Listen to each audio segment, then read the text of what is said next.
नमस्कार दोस्तों, क्या हाल है सबके। तो आज आपको लेके चलूंगा एक नए सफर पर।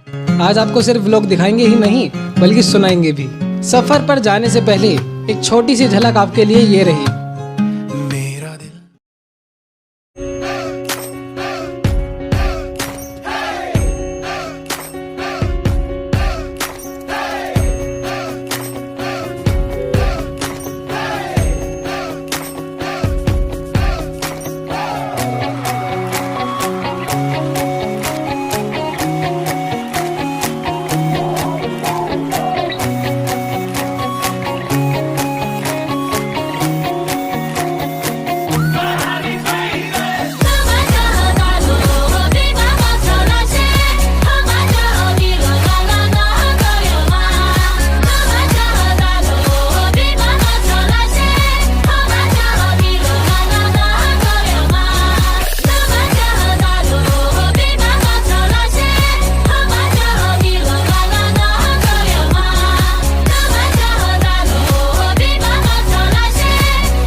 सफ़र की शुरुआत होती है सुबह 5:30 बजे मेरे घर से। आज के इस सफ़र में हम जाएंगे मेरठ से बिजनौर होते हुए सीधे लैंसडाउन और वहां से वापस आते वक्त हम करेंगे महाराज सिद्धबली के दर्शन। आज के इस सफ़र में एक खास मेहमान मेरे साथ है जो कि मेरी मौसी का लड़का है जिसका नाम है चिराग। कहने को तो ये मेरी मौसी का लड़का है पर बिल्कुल मेरे भाई जैसा है। 5:50 के आसपास हम सब निकल पड़े अपने डेस्टिनेशन की तरफ और भगवान के गानों को बनाया अपने रास्ते का सहारा। लगभग 2 घंटे का सफर करने के बाद हम रुकते हैं एक छोटे से टी ब्रेक के लिए। थोड़ा दूर सफर करने के बाद हम रुके हैं यहाँ पर एक भोजनालय पर क्योंकि हमको पीनी है थोड़ी सी चाय पीकर हम बढ़ाएंगे अपना सफर आगे की तरफ। ठंड का मौसम हो रहा काफी ज्यादा, यहाँ पर मुझे ठंड लग रही है। ऐसा लग रहा है कि जैकेट पहन के आना चाहिए था यार। यहाँ पर हमारे बड़े भैया जो कि हमारे साथ आ जाए। बचपन में मैंने एक कहावत पढ़ी थी, बंगाली में आटा गीला। कुछ ऐसा ही आज मेरे साथ होता है। जब यहाँ पर बैठे हुए मुझे ठंड बर्दाश्त नहीं हो रही थी तब मैं गाड़ी में जाकर अपने गर्म कपड़े निकालने लगा। वहाँ जाकर देखता हूँ तो हमारे पास जो मयूर जग जो कि ऊपर तक पानी से भरा हुआ था गाड़ी में पलटकर खाली हो चुका था, जिसके चलते जिस बैग में हमारे कपड़े थे वो पूरा भीग गया और हमारे कपड़े भी पूरे भीग चुके थे। खैर डिग्गी को वापस बंद कर मैं आ जाता हूँ वापस और अपने मौसी के लड़के यानी चिराग को, मेरे भाई को, एक स्वेट शर्ट पहनने के लिए दे देता हूँ और मैं गीली वाली को ऊपर से ओढ़ लेता हूँ। तो भैया जी देखो, आज हमें यहाँ पे एक नई डिश पता चली है, इसका नाम है स्टाफ नान। आज तक हम स्टाफ नान खाते आ रहे थे जो कि बिल्कुल गलत था, तो स्टाफ नान खाएं जब भी आए। ओ जादू, ओ जादू, क्या डूब कहियो।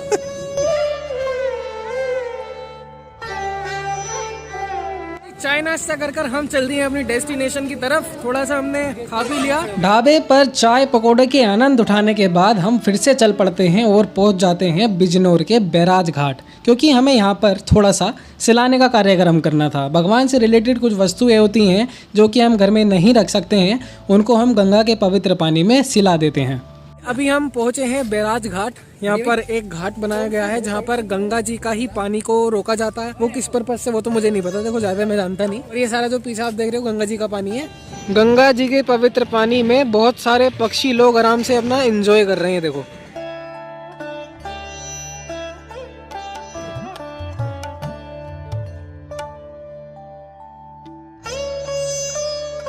यहाँ पर रुकने के बाद थोड़ा फोटो वोटो खिंचाने के बाद हम चल दिए हैं फिर से अपनी डेस्टिनेशन की तरफ जो कि है कहाँ जा रहे हैं हम,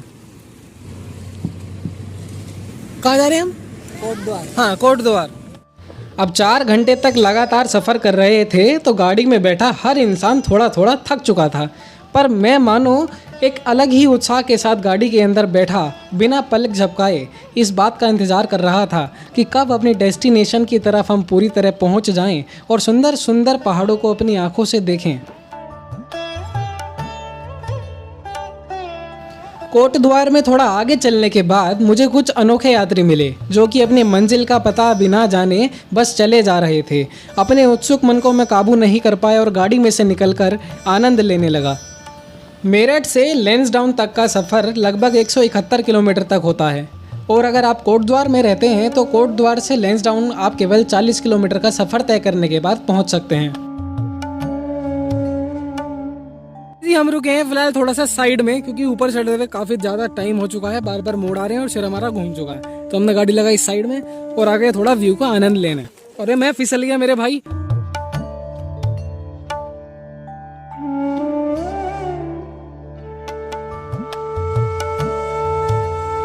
लैंसडाउन को सन 1887 में ब्रिटिश काल में बसाया गया। इसका मूल नाम कालू डांडा था, जिसका गढ़वाली में अर्थ होता है काले पहाड़। इसकी समुद्र तल से ऊंचाई की बात करें अगर, तो ये है 1706 मीटर यानी 5600 फीट। छोटू चुलबुल पांडे, देखो ऐसे तो इसका नाम चिराग है, पर मेरे व्लॉग में इसको केवल मौसी का लड़का बुलाया जाएगा। मौसी के लड़के जरा। लैंसडाउन में पहुंचकर हमारा सबसे पहला स्पॉट था भुल्ला ताल, जहां हमें जाना था, जो कि लैंसडाउन से करीब 1 किलोमीटर दूर है। पहाड़ों की ये शुद्ध हवा जब शरीर को छूकर जा रही थी तो मानो एक अलग ही एहसास हमारे मन को हो रहा था। भुल्ला ताल देखा जाए तो एक आर्टिफिशियल मैन मेड लेक है, जिसे डेडिकेट किया गया है गढ़वाली यूथ यानी गढ़वाली राइफल्स के जो युवा थे उनको, क्योंकि उन्होंने इसे बनाने में काफी ज्यादा अपना सहयोग दिया था। 150 रुपए के टिकट में एंट्री के साथ आपको 15 मिनट बोट चलाने का मौका मिलता है यहाँ पर। अभी हमारे दोनों भैया चला रहे हैं बोट अपने पैरों से, दोनों लगे पड़े। भैया तो बोल रहा है कि 150 में से 75 रुपए वापस लूंगा, कि मेरे से पैसे भी ले लिए, काम भी मुझसे करा रहे हैं। और इधर बैठे हमारे छोटू सर। छोटू सर मुंह क्यों हटा लेते हो आप अपना? हमारे पिताश्री, हमारी माताश्री। छोटू पकड़ ले।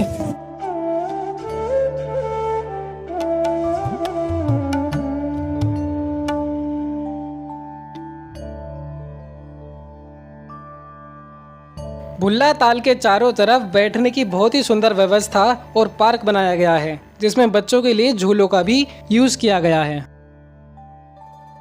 भुल्ला ताल के पास ही एक छोटा सा रेस्टोरेंट भी बनाया गया है, जिसका नाम है कालू डांडा, जो कि लैंसडाउन के मूल नाम कालू डांडा पर ही रखा गया है। यहाँ पर हमने थोड़ा सा रेस्ट किया और नाश्ता करने के बाद हम फिर से चल पड़ेंगे अपनी अगली डेस्टिनेशन की तरफ।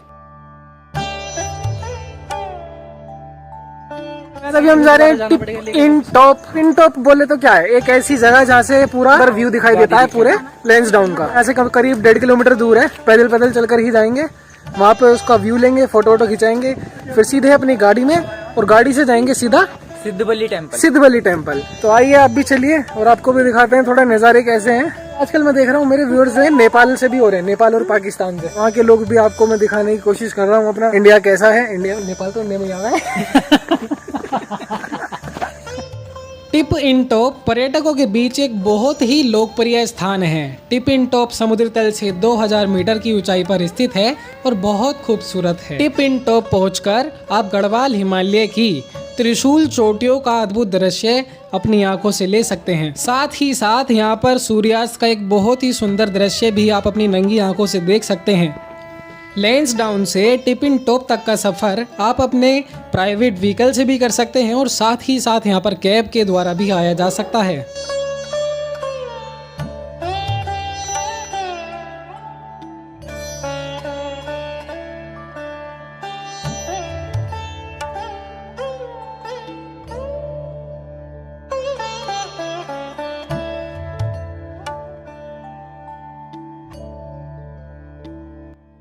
टिप इन टॉप से सुंदर वादियों को महसूस करने के बाद हम फाइनली निकल पड़ते हैं सिद्धबली टेम्पल की तरफ।